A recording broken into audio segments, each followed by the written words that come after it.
朋友们，大家好。今天呢，我在法兰克福国际机场，在这里呢，我想说的话题呢是关于中国还有德国电动汽车的，也关于汽车吧。因为昨天呢，我看了德国国家电视一台呢发表了一条新闻，是讲德国电动汽车去年的在德国的销量啊。我看了一下，它去年大家猜猜看，德国8000多万人口，然后呢又是一个全世界不是最比较有名的啊汽车工业大国以及汽车工业强国。那去年在德国一共销售了多少辆电动汽车呢？一共是524219辆电动汽车在德国啊，成长率跟前年相比11.4%。它这里啊，我们看看，它这里专门提到了德国大众汽车。在德国市场呢，它去年超过了特斯拉，成为在德国销量最高的电动汽车品牌。去年，大众汽车一共销售了70628辆，而特斯拉呢销售了63685辆。在这里哈，专门提到了中国。他说啊，中国去年电动汽车在德国市场的销量成长率非常的高。现在，中国电动汽车在德国占德国电动汽车的市占率已经上升到了5.5%，而前年呢，2022年只有2.8%，所以德国电视一台说，相当于成长了1倍，这是非常了不起的啊！而且他这里专门说了一句，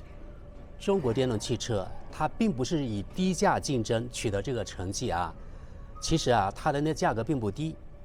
另外呢，中国电动汽车它对德国中高端品牌形成了非常大的压力。然后德国电视一台说，在德国汽车市场啊，电动汽车这个品牌最成功的是上海上汽集团，它旗下的这个品牌叫名爵。这个品牌呢，在德国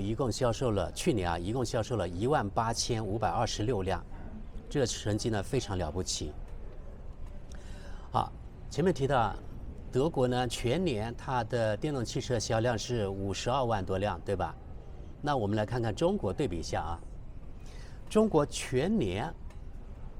它的电动汽车，再看看啊，对，中国全年啊，它的新能源乘用车，这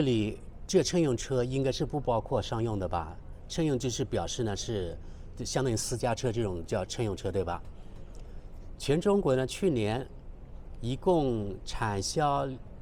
892万辆，同比增长了33.7%。德国呢是11.2%。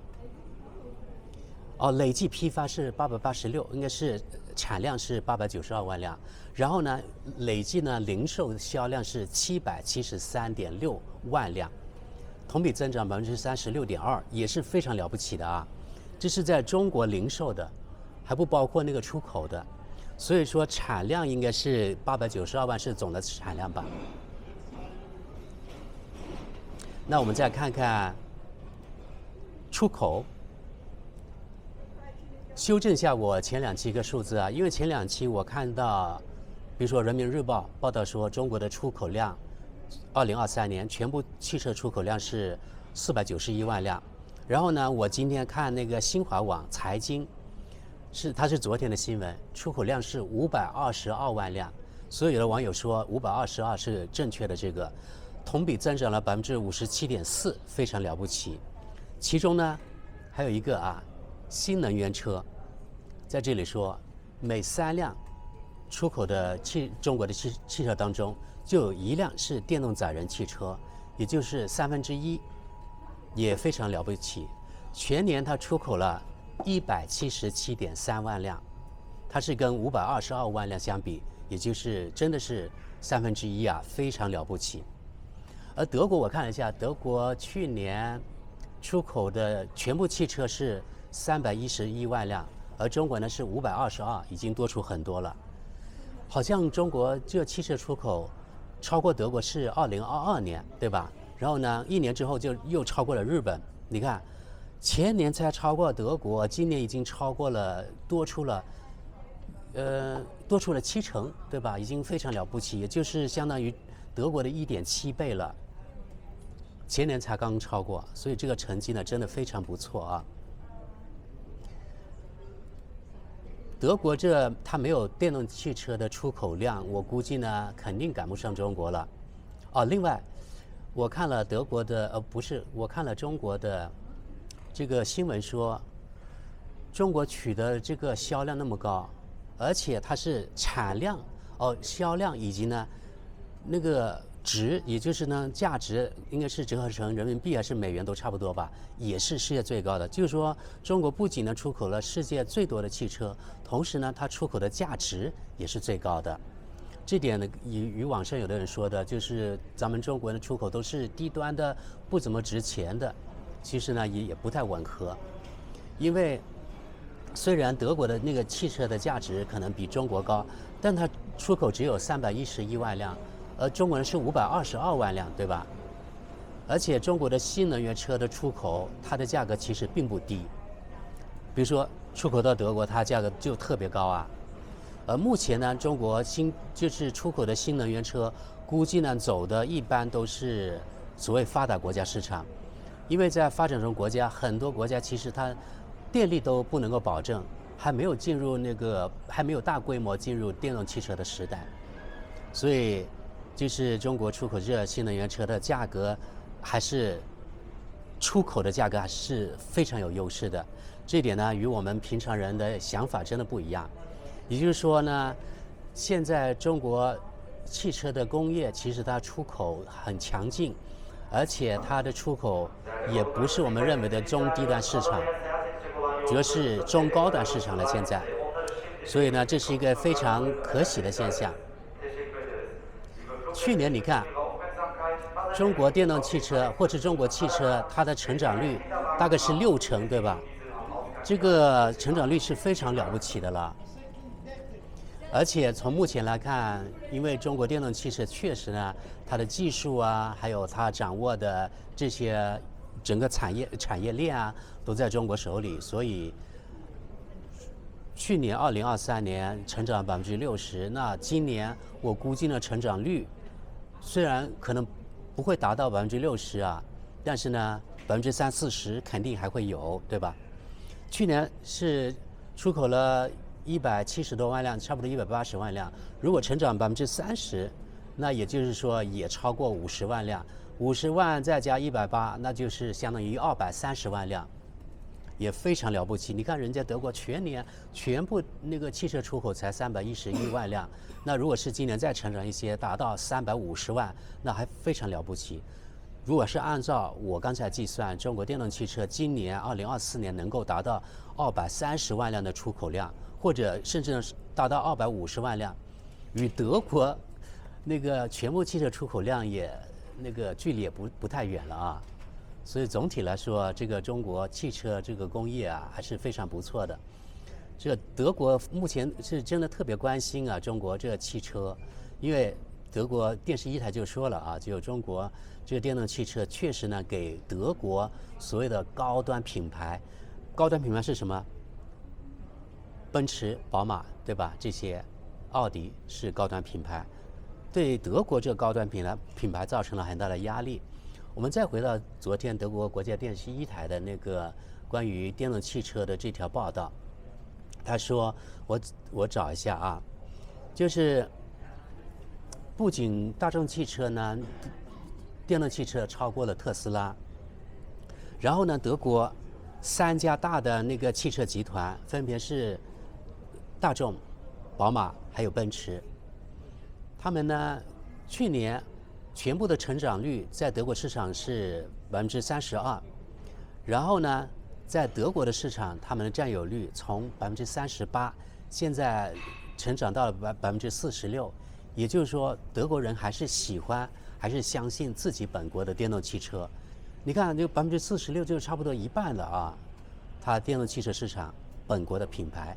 当然本国要打个引号，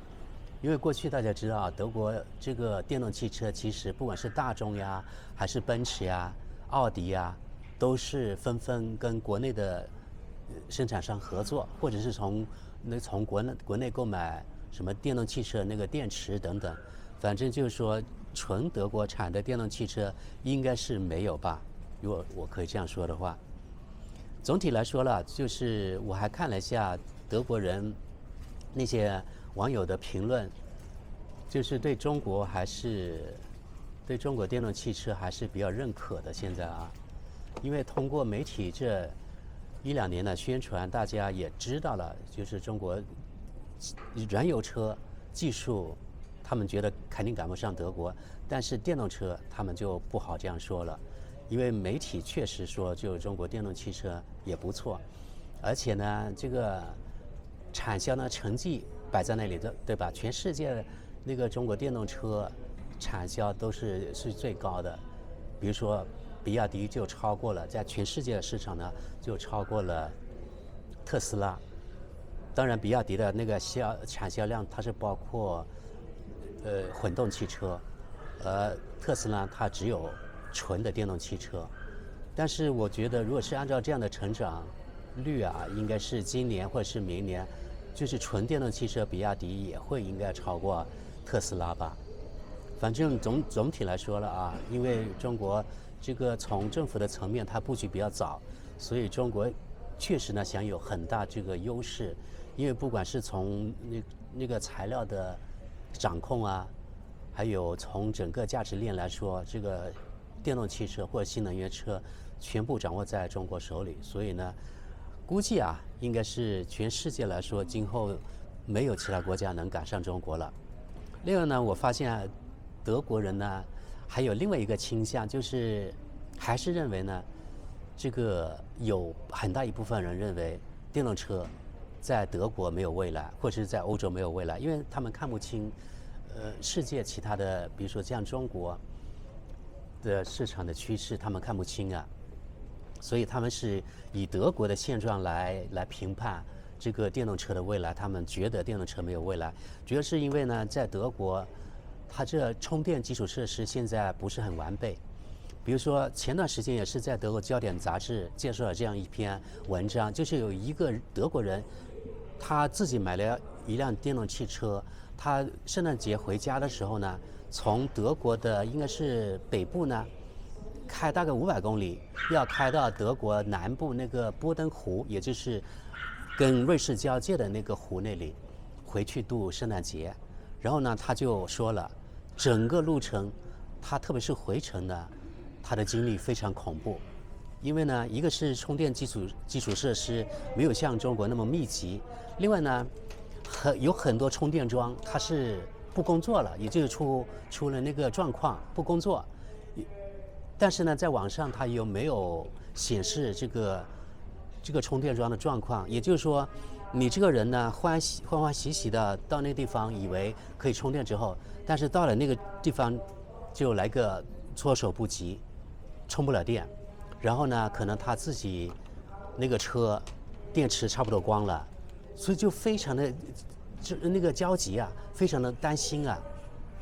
所以整个他的经历非常的不好。他说，如果按照德国目前的状况的话，他觉得这个电动车应该目前是没有市场。这是一个电动车的车主自己的刻骨铭心的经历，跟我们的经历其实差不多。我们上次呢，我们租了一辆也是比亚迪的那个 Alto 3，对吧？我也做过这个视频，也是一样的状况，就是有些充电桩真的不工作，所以最后呢，我们剩下9%的电的时候，还没有找到那个充电桩，特别着急。最后呢，最后的那个充电桩我们找到了，是救了我们的命，那个地方可以充电。所以呢，我的德国的伴侣说，今后他再也不想在德国冬天，至少在冬天不想开电动车了，因为呢，我们本来坐火车就是3个小时的路程，我们开电动车，我们花了差不多5个小时才到家，而且非常的担心啊，这种就完全不能放松，所以呢，这种经历非常的不好。这是德国人在德国这焦点杂志介绍了这个经历啊，然后呢，我们自己也同样的经历，所以就是德国人说电动车在德国目前没有未来，我也能够理解，因为他们不理解像中国这电动车这个充电基础设施那么完备，而且那个电费那么低，就德国人呢根本无法想象的啊，对吧？中国的电费相当于德国的至少1/5，最多呢可能只有1/10，所以在中国即使开电动车应该是非常便宜，而德国呢非常贵。好了，这就是我在机场呢跟大家说说关于这个中国电动汽车，还有跟德国电动汽车，不管是从那个每年的上牌的数量呢，中国跟德国是拉开了很大的差距。德国每年只有50多万辆，对吧？而中国呢是700-800万辆，这怎么能够比呢，对吧？还有就是出口呢就更不能比了。好了，这就是我给大家说说的关于就是中德两国目前的电动汽车的这个趋势啊，以及为什么德国人觉得这电动汽车在德国目前呢没有未来。那我们今天就到这里，谢谢大家，我们下期见。